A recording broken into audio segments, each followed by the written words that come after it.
Hi everybody, I'm Dan Reus, founder and chief instigator of Openly Disruptive.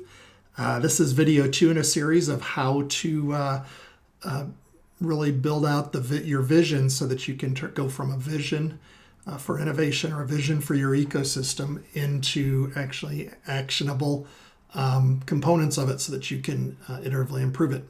The first video, and I'll put the link in the comments, was all about finding the product market fit in your vision. And if you recall, we used the example of Starbucks and how Howard Schultz might have thought about early growth, what was succeeding in his store number 1 and how he could think about scaling that. In this video, we're going to think about how to, we're going to dive into some ways to use that initial vision as a framework for a growth platform for you to use to build on.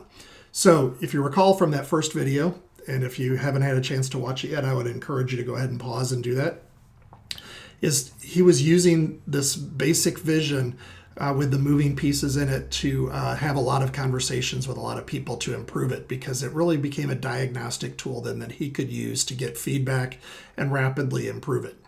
So if you recall, we talked about for Howard, and after he had store number 1, his Pike Place Market, he realized that for the coffee drinking mass market, the people that he was getting in the store, not the coffee snobs, but the coffee drinking mass market, and his investors, that he was bringing something together. And actually what he was thinking about is, how do we deploy capital from the investors to serve the coffee drinking mass market?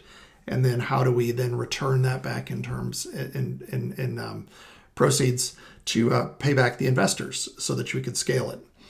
And then what we dove into was the fence that he could build, or the things that he could uniquely predict, where he really understood this third place you really want to be. I've abbreviated that as 3PYRBWB, and this consistent coffee experience. So he understood this Pike Place Market and the music and the sound and the sensory experience and the sense of occasion there, so that people really wanted to hang out there.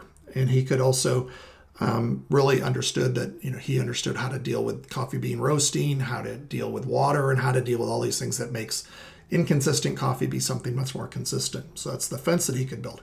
And the job to be done that all this boiled down to was this first global coffee brand, the idea that he could bring these things together.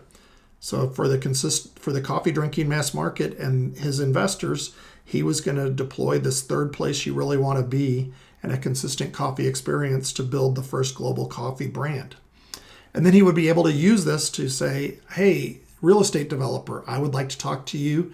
Can we have an hour to have a meeting to talk about how we could put a Starbucks in every one of your developments going forward? Can I have an hour of your time? And if the person said, well, what are you going to talk about? He could say, well, because I'm bringing for the coffee drinking mass market and my investors, I'm bringing a third place you really want to be and a consistent coffee experience to create the first global coffee brand. You could do that with other investors, with people that might be key employees, with suppliers, with regulators, if he was dealing with zoning issues or whatever. And so the idea is for him to go out and be able to have hundreds of conversations. So this was really helpful, but you see it's exercise number 1. So how can you build on this? Well, what if we wanted to say, as he was having all those conversations, let's move on to exercise 2, and we might say, now we want to really understand the moving pieces, and we want to start capturing what we're hearing from people.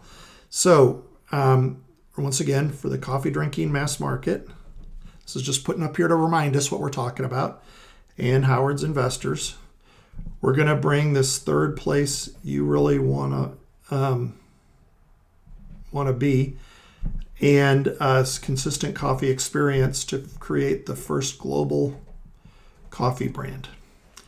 And so what he might be able to do is, as he's having those conversations, to ask people. And so the real estate developer might be like, well, so what do you think, when you say that you could create the first global coffee brand, you might be able to, he might say, what do you mean by that? And over and over again, he could say, well, nobody's ever really thought about a company that could get from, grow a coffee shop chain, but maybe I'm thinking of, we could be in hundreds of stores to maybe even thousands of stores.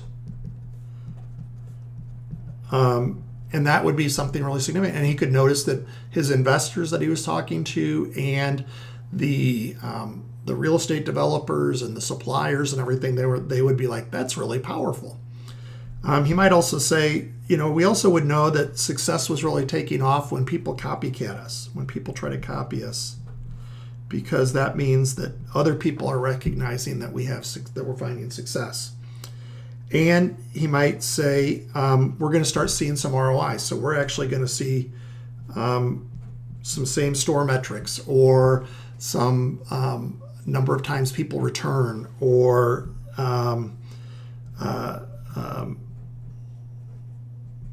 those kinds of things would tell us that we're starting to succeed. And then we could go back and say, okay, so now if we start to understand that's what big success looks like, and do you agree with those things? He's like, yeah, that really agrees. Then you could say, so where are we at right now? Well, we're at one store. We don't have any copycats, but we have fans. We have people that keep returning. Even when they're not in the neighborhood, even when they're from out of town or whatever, they come back. That's really important. I want to say we're cash flow positive, or maybe a better way to describe it is that we've got a gross margin that tells us that that there's dollars here to scale. Those are really important things. And so then from that, he could then start saying, well, what are the opportunities we're seeing? So we met this real estate developer, or we've met people in urban renewal, and they're fans of what we're doing. So we're starting to meet these people that are fans. He could say some of these metrics are, we know that we need to maximize how long people stay, and their ticket size. So how much do they spend while they're there? So if they dwell for 3 hours, how long are they staying?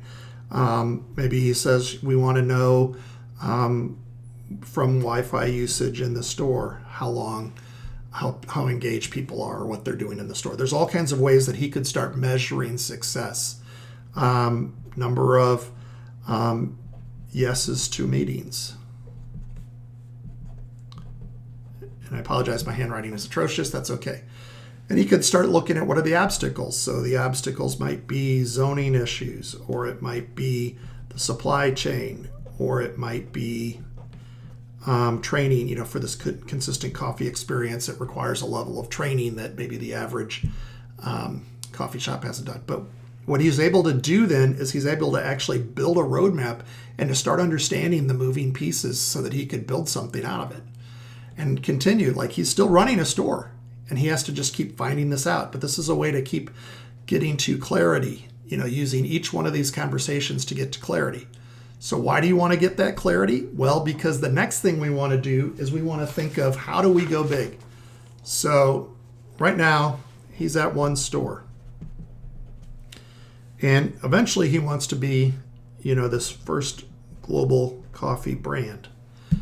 And, we see we've just got these pictograms of people here, but this model here allows us to really think about what's the growth platform, because what we're going to see is these are all eras of the store or of Starbucks, or eras of what you're working on.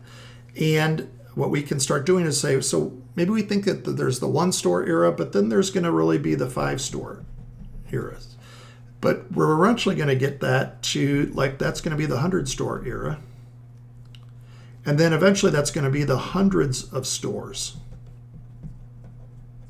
And that's going to eventually be, we think, thousands of stores, which was just crazy to think about when they got started.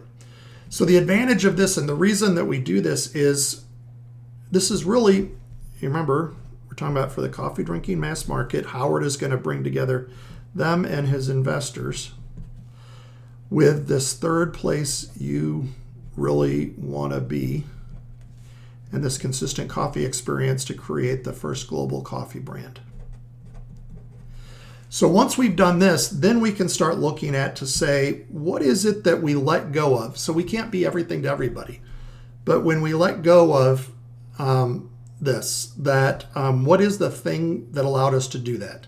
And what we're going to be able to do is we're going to start building out what is the understanding. So in the first case, he might say, well, we had our first store in Pike Place Market, but after that, to get to 5 stores, and I don't actually know the history of Starbucks, but he might have said, we're going to let go of Pike Place Market and think about the suburbs of Seattle. Or it might be that we're going to think outside Seattle. We're going to look for places like Pike Place Market in other markets where we've got tourists, but we've also got locals and what that looks like. But we can think about what he lets go of and what they're building, what it has to do. Because to get from 1 store to 5 stores, he's going to have to say, what's this third place you really want to be? Well, it can't be Pike Place Market, but we can understand what is unique in the other places they go. And it might be tourist locations, or it might be locations with a particular amount of traffic, whatever that is. But it'll help him define that. It'll help him define what is a consistent coffee experience in all of those places. And he'll know that, okay, so then but when we go from 5 stores to 100 stores, we're going to have to let go of our small boutique coffee supplier.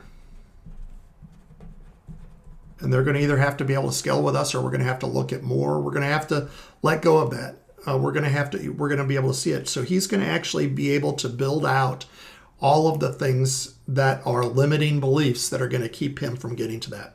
The advantage of this, and I think this is really important, is when he builds this out, what we're able to do is we'll go to the next exercise that you're going to see in the next video, and we'll actually be able to see what is the level up engine. What is the engine that every turn of the flywheel is going to get us from 1 store to 5 stores, and from 5 stores to 100 stores, and from 100 stores to hundreds of stores. And we'll actually start talking about what is the thing that helps you do that.